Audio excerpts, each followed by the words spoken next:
রহস্যময় পারিবারিক গল্প।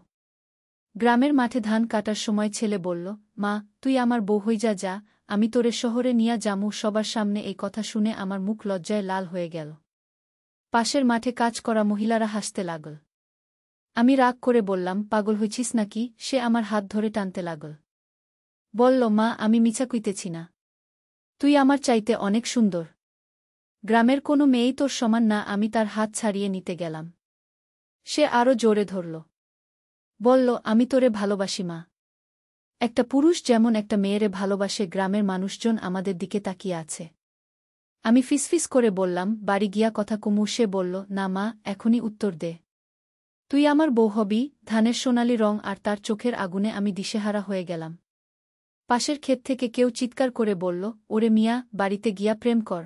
আমি আর দাঁড়াতে পারলাম না। দৌড়ে বাড়ি চলে গেলাম। কিন্তু তার কথা মন থেকে বের করতে পারছি না। এই গল্পটি সম্পূর্ণ শুনলে আপনাদের পানি অটোমেটিক বের হয়ে যাবে, সো যত দ্রুত সম্ভব হাতের কাছে টিস্যু নিয়ে বসে পড়ো।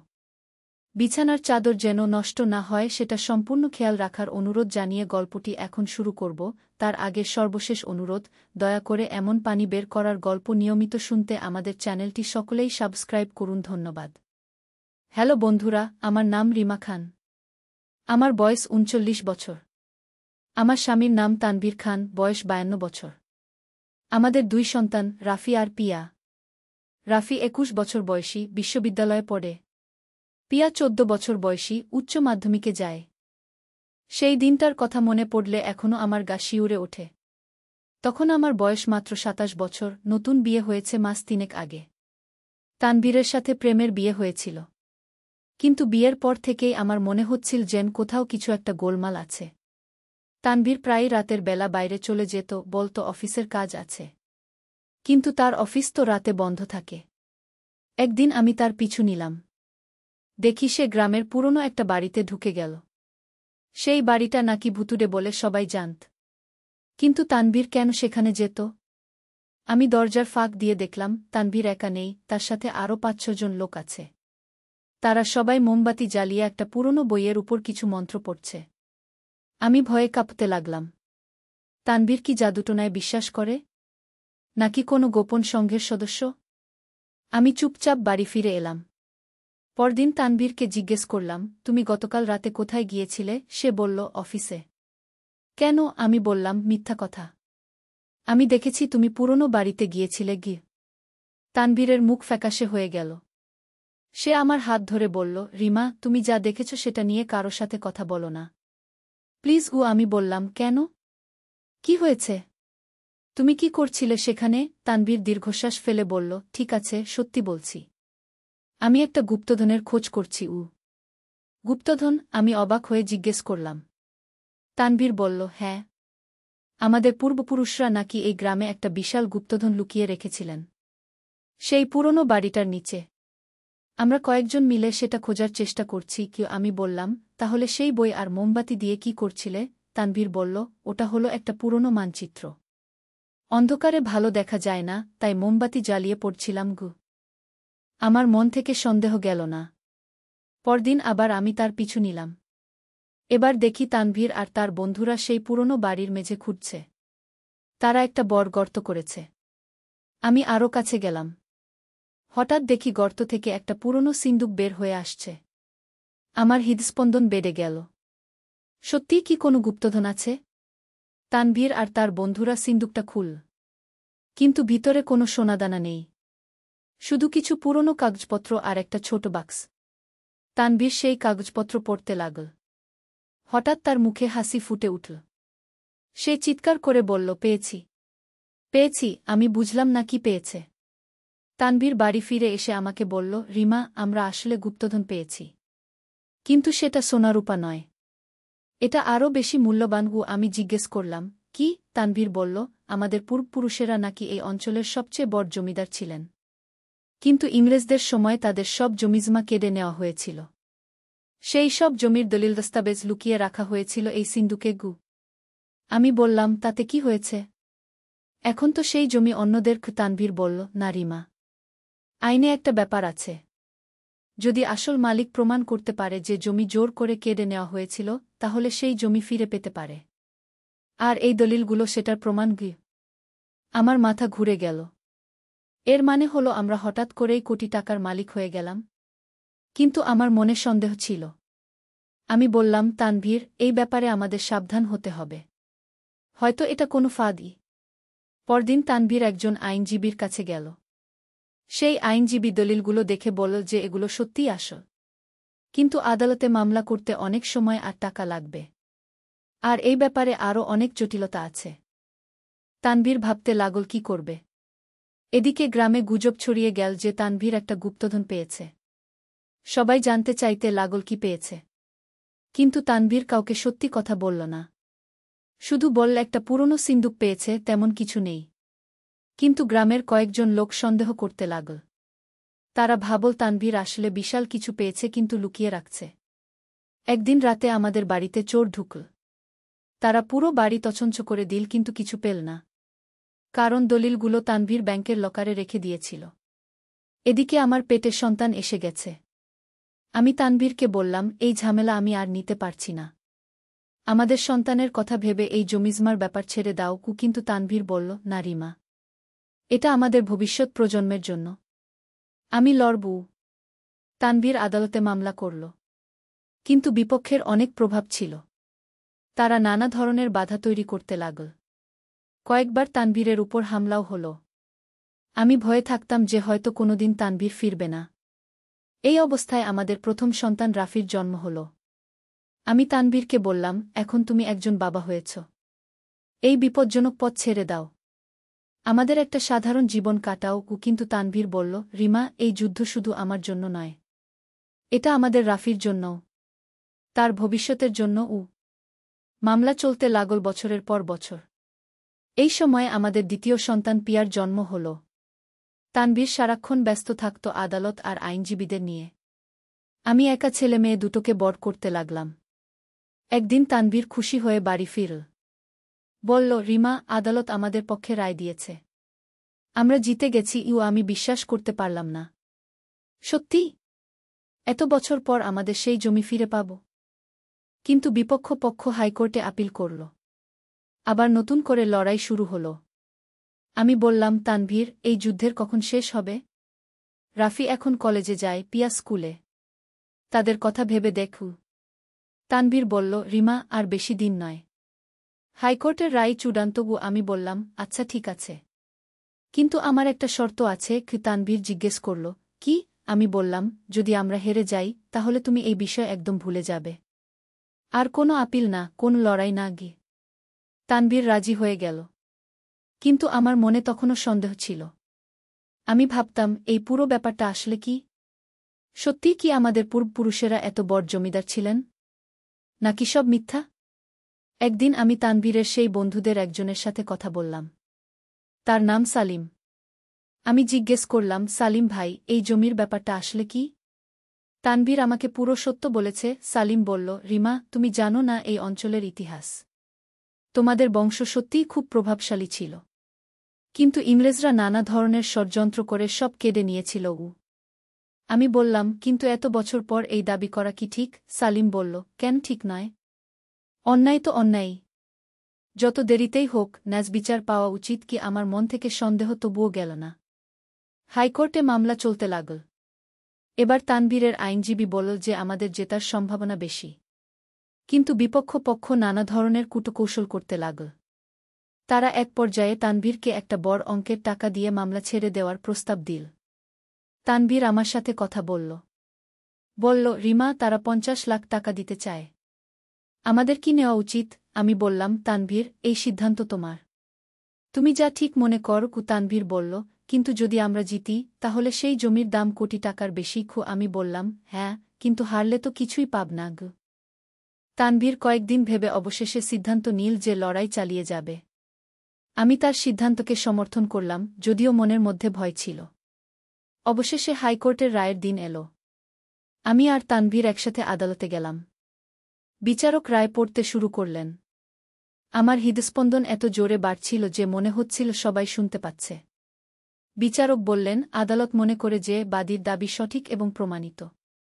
তাই আদালত বিবাদী পক্ষকে নির্দেশ দিচ্ছে সংশ্লিষ্ট জমি বাদীপক্ষের কাছে হস্তান্তর করতে। আমি বিশ্বাস করতে পারছিলাম না। আমরা সত্যিই জিতে গেছি। তানভীর আমাকে জড়িয়ে ধরল। আমাদের চোখে খুশির অশ্রু। কিন্তু আমাদের খুশি বেশিদিন স্থায়ী হল না। বিবাদী পক্ষ সুপ্রিম কোর্টে আপিল করার ঘোষণা দিল। আবার নতুন করে অনিশ্চয়তা।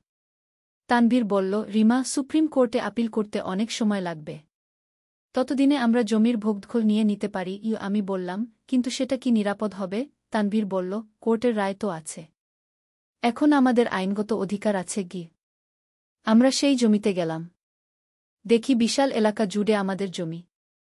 কিছু অংশে ধানের চাষ হচ্ছে, কিছু অংশে পুকুর আছে, আর কিছু অংশ খালি পড়ে আছে। তানভীর বলল, রিমা, আমাদের এখন থেকে এই জমির ইজারা দিয়ে ভালো আয় হবে গু।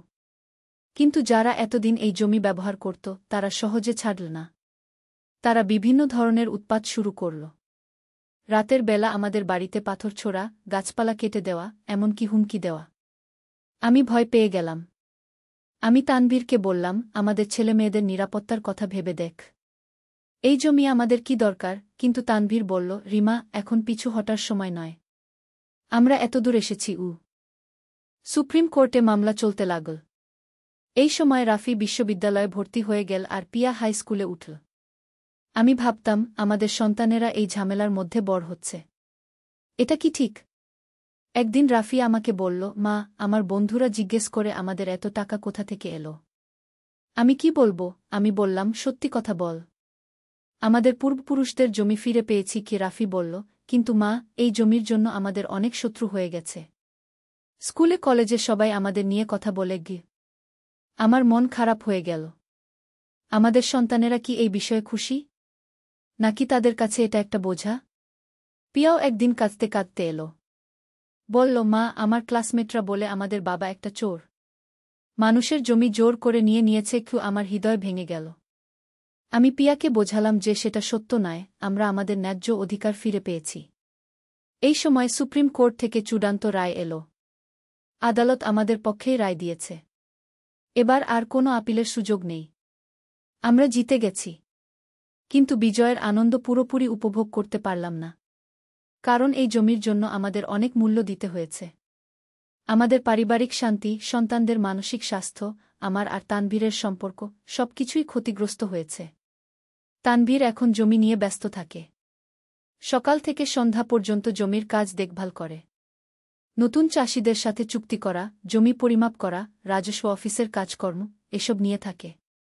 আমি যেন একা হয়ে গেলাম। একদিন আমি তানভীরকে বললাম, তানভীর, আমাদের এখন তো অনেক টাকা আছে। চলো শহরে একটা সুন্দর বাড়ি কিনি। রাফি আর পিয়াকে ভালো স্কুল কলেজে ভর্তি করি। তানভীর বলল, রিমা, এখনও তো জমির পুরো ব্যবস্থাপনা হয়নি। একটু অপেক্ষা কর গে। আমি বুঝলাম তানভীর এই জমি ছেড়ে যেতে চায় না। সে এই জমির মোহে পড়ে গেছে। আমি বললাম, তানভীর, মনে আছে তুমি আমাকে বলেছিলে এই যুদ্ধ রাফির জন্য? কিন্তু রাফি কি খুশি? তানভীর চুপ করে রইল। সত্যি বলতে, রাফি এখন বাড়িতে তেমন থাকে না। সে তার বন্ধুদের সাথে শহরে থাকতে পছন্দ করে। একদিন রাফি আমাকে বলল, মা, আমি এই গ্রামে থাকতে চাই না। এখানে সবাই আমাদের নিয়ে নেগেটিভ কথা বলে। আমি শহরে চলে যেতে চাই। আমার মন ভেঙে গেল। আমি তানভীরকে বললাম, দেখেছ, তোমার সন্তান এই বাড়ি ছেড়ে যেতে চায়। এই জমি পেয়ে আমরা কি লাভ হলো? তানভীর বলল, রাফি এখনো ছোট। সে বুঝে না। ভবিষ্যতে সে বুঝবে। কিন্তু পিয়াও একই কথা বলতে লাগল। সে বলল, মা, আমাদের স্কুলে একটা মেয়ে বলল তুমি চুরি করে টাকা পেয়েছ। আমি কিছু বলতে পারলাম না। আমি পিয়াকে বোঝালাম, পিয়া, আমরা কিছু চুরি করিনি। আমাদের নিজেদের জমি ফিরে পেয়েছি। কিন্তু মানুষ সবসময় সত্য বুঝতে পারে না। এদিকে আমাদের আর্থিক অবস্থা ভালো হয়ে গেলেও সামাজিক অবস্থান খারাপ হয়ে গেল। গ্রামের মানুষ আমাদের সাথে আগের মতো মিশে না। তারা মনে করে আমরা তাদের শত্রু হয়ে গেছি। একদিন আমি গ্রামের মসজিদে গেলাম নামাজ পড়তে। দেখি অন্য মহিলারা আমার সাথে কথা বলে না। তারা ফিসফিস করে নিজেদের মধ্যে কথা বলতে থাকে। আমার খুব খারাপ লাগল। আমি ইমাম সাহেবের সাথে কথা বললাম। তিনি বললেন, বোন, আপনারা হয়তো ন্যায়ের পক্ষে আছেন। কিন্তু এই গ্রামের মানুষ এত বছর ধরে যে জমিতে কাজ করেছে সেটা হারিয়ে তারা কষ্ট পাচ্ছে। আপনারা যদি কিছু ক্ষতিপূরণ দিতেন তাহলে হয়তো সবাই খুশি হতো। আমি বাড়ি ফিরে তানভীরকে ইমাম সাহেবের কথা বললাম। তানভীর বলল, আমি কেন ক্ষতিপূরণ দেব? আমি তো তাদের কাছ থেকে কিছু কেড়ে নিইনি। আমার নিজের জমি নিয়েছি গু। আমি বললাম, তানভীর, কিছু মানুষের মন জয় করার জন্য কিন্তু তানভীর রাজি হল না। এই সময় আমার শরীর খারাপ হতে লাগল। এতদিনের মানসিক চাপে আমি অসুস্থ হয়ে পড়লাম। ডাক্তার বললেন স্ট্রেসের কারণে আমার উচ্চ রক্তচাপ হয়েছে। আমাকে বিশ্রাম নিতে হবে। কিন্তু বিশ্রাম কোথায়? প্রতিদিন কোনো না কোনো সমস্যা। কখনো জমি নিয়ে ঝগড়া, কখনো সন্তানদের নিয়ে চিন্তা, কখনো প্রতিবেশীদের আচরণ। আমার মনে হচ্ছিল আমি যেন একটা জেলখানায় বন্দী। একদিন রাতে আমি তানভীরকে বললাম, তানভীর, আমি আর পারছি না। চলো আমরা এই জমি বিক্রি করে শহরে চলে যাই। একটা নতুন জীবন শুরু করি। তানভীর অবাক হয়ে বলল, কি বলছ রিমা? এত সংগ্রাম করে এই জমি পেয়েছি, আর তুমি বিক্রি করতে বলছ? আমি বললাম, হ্যাঁ, বিক্রি করতে বলছি। এই জমি আমাদের কোনো সুখ দেয়নি, শুধু দুঃখ ছাড়া কিছু পাইনি। তানভীর বলল, রিমা, তুমি অসুস্থ বলে এরকম কথা বলছ। সুস্থ হলে তুমি আবার স্বাভাবিক হয়ে যাবে গু। কিন্তু আমার সিদ্ধান্ত অটুট ছিল। আমি রাফি আর পিয়ার সাথে কথা বললাম। তারা দুজনেই আমার কথার সাথে একমত। রাফি বলল, মা, আমরা শহরে গেলে অনেক ভালো হবে। আমি সেখানে ইউনিভার্সিটি শেষ করে একটা চাকরি নিতে পারব। পিয়াও বলল, মা, আমি একটা ভালো স্কুলে পড়তে চাই। আমি তানভীরকে চূড়ান্ত কথা বললাম, তানভীর, আমি আর এখানে থাকব না। তুমি যদি এই জমি নিয়ে থাকতে চাও, তাহলে একা থাক। আমি রাফিপিয়াকে নিয়ে শহরে চলে যাব। এই কথা শুনে তানভীর চুপ হয়ে গেল। কয়েকদিন পর তানভীর আমার কাছে এসে বলল, ঠিক আছে রিমা, তুমি ঠিকই বলেছ। আমাদের সন্তানদের ভবিষ্যৎ এই জমির চেয়ে বেশি গুরুত্বপূর্ণ। আমি জমি বিক্রি করব। আমার মনে হল যেন একটা বিশাল পাথর সরে গেল। আমি তানভীরকে জড়িয়ে ধরলাম। অনেক দিন বাদে আমি শান্তি পেলাম। তানভীর জমি বিক্রির কাজ শুরু করল। কিন্তু এটাও সহজ কাজ নয়। এত বড় জমি একসাথে কিনবে কে? তানভীর সিদ্ধান্ত নীল জমিটা ভাগ ভাগ করে বিক্রি করবে। এই কাজেও অনেক সময় লাগল। নানা ধরনের আইনি জটিলতা, দলিলপত্র তৈরি করা, ক্রেতা খোঁজা, সব মিলিয়ে প্রায় 1 বছর সময় লাগল। অবশেষে পুরো জমি বিক্রি হয়ে গেল। আমরা কোটি টাকার বেশি পেলাম। তানভীর বলল, রিমা, এখন আমরা সত্যিই ভালো থাকতে পারব। আমরা শহরে একটা সুন্দর বাড়ি কিনলাম। রাফিকে একটা ভালো প্রাইভেট বিশ্ববিদ্যালয়ে ভর্তি করলাম। পিয়াকে একটা ইংরেজি মিডিয়াম স্কুলে দিলাম। আমার মনে হলো আমরা অবশেষে একটা নতুন জীবন শুরু করতে পারব। কিন্তু শহরের জীবনেও কিছু সমস্যা ছিল। রাফি আর পিয়া নতুন পরিবেশে মানিয়ে নিতে পারছিল না।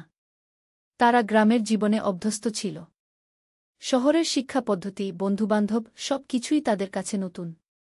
রাফি প্রথমে খুব সংগ্রাম করেছিল। কিন্তু ধীরে ধীরে সে মানিয়ে নিল।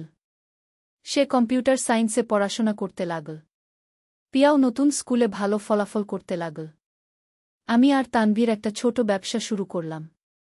আমরা কিছু দোকান কিনলাম আর ভাড়া দিতে লাগলাম। এতে আমাদের নিয়মিত আয় হতে লাগল। এভাবে কয়েক বছর কেটে গেল। রাফি বিশ্ববিদ্যালয় শেষ করে একটা ভালো কোম্পানিতে চাকরি পেল। পিয়াও এইচএসসি পাশ করে মেডিকেল কলেজে ভর্তি হল। আমাদের জীবন স্থিতিশীল হয়ে গেল। একদিন তানভীর আমাকে বলল, রিমা, তুমি ঠিক কাজ করেছিলে। যদি আমরা গ্রামেই থেকে যেতাম, তাহলে রাফি পিয়ার ভবিষ্যৎ এরকম উজ্জ্বল হতো না। আমি বললাম, তানভীর, সেই জমির ব্যাপারে আমার কোনো আফসোস নেই। কিন্তু আমি শুধু চাইতাম আমরা আরও আগে এই সিদ্ধান্ত নিতাম। এখন আমার বয়স 39। রাফি 21, পিয়া 14। আমরা সবাই শহরের জীবনে মানিয়ে নিয়েছি। কিন্তু মাঝে মাঝে আমার গ্রামের জীবনের কথা মনে পড়ে। সেই সহজ সরল জীবন, প্রতিবেশীদের সাথে মিশে মিশে থাকা, প্রাকৃতিক পরিবেশ, এসব কিছুই আমি মিস করি। তবে আমি জানি আমরা সঠিক সিদ্ধান্ত নিয়েছি। আমাদের সন্তানদের ভবিষ্যৎ উজ্জ্বল। তারা শিক্ষিত হয়ে সমাজে প্রতিষ্ঠিত হবে। এটাই তো আমাদের স্বপ্ন ছিল। কিন্তু সেই গুপ্তধনের গল্প আমার মনে এখনো রহস্য হয়ে আছে। সত্যিই কি আমাদের পূর্বপুরুষেরা এত বড় জমিদার ছিলেন? নাকি সেই দলিলগুলো নকল ছিল? আমি কখনো তানভীরকে এ বিষয়ে জিজ্ঞেস করিনি। কারণ এখন আর সেটা জানার দরকার নেই। আমরা যা পেয়েছি তাই দিয়ে একটা সুখী জীবন যাপন করছি। তবে একটা বিষয় আমি শিখেছি, জীবনে অর্থের চেয়ে শান্তি বেশি গুরুত্বপূর্ণ। আর পরিবারের সুখের চেয়ে বড় কোনো সম্পদ নেই। সেই গুপ্তধন আমাদের টাকা দিয়েছে ঠিকই, কিন্তু সেই সাথে অনেক দুঃখকষ্ট এনে দিয়েছিল। শেষ পর্যন্ত আমরা বুঝতে পেরেছি যে প্রকৃত সম্পদ হচ্ছে একসাথে থাকা, একে অপরকে ভালোবাসা আর শান্তিতে থাকা। আজ যখন আমি এই গল্প বলছি, তখন আমার মনে একটাই কথা আসে, জীবন অনেক জটিল, কিন্তু সঠিক সিদ্ধান্ত নিতে পারলে সব জটিলতার সমাধান পাওয়া যায়। আর সবচেয়ে গুরুত্বপূর্ণ হচ্ছে পরিবারের সাথে থাকা। এই হলো আমাদের গুপ্তধনের গল্প। একটা গল্প যেটা দিয়ে শুরু হয়েছিল রহস্য আর রোমাঞ্চ, কিন্তু শেষ হয়েছে পারিবারিক ভালোবাসা আর শান্তি দিয়ে।